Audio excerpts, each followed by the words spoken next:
Le Japon a été grandement affecté par la crise mondiale de 1929.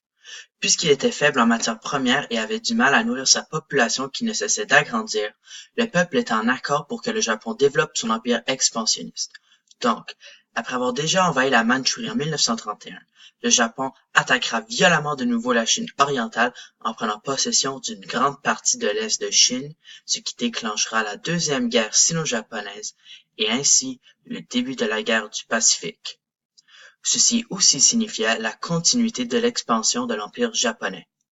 Avant la guerre, le Japon avait déjà comme colonie les deux Corées et Taïwan.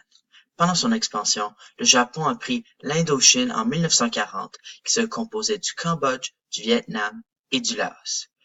Peu après, le Japon signa avec l'Italie et l'Allemagne l'alliance tripartite, aussi connue sous le nom de l'Axe.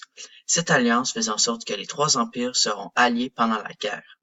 Le Japon continua ainsi son expansion en prenant les îles du Pacifique et d'autres pays comme la Thaïlande, la Malaisie et l'Indonésie.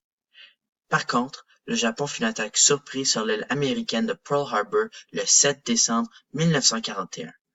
Cette attaque visait à détruire la flotte américaine du Pacifique et c'est cette attaque qui causa le Japon d'entrer officiellement dans la Deuxième Guerre mondiale.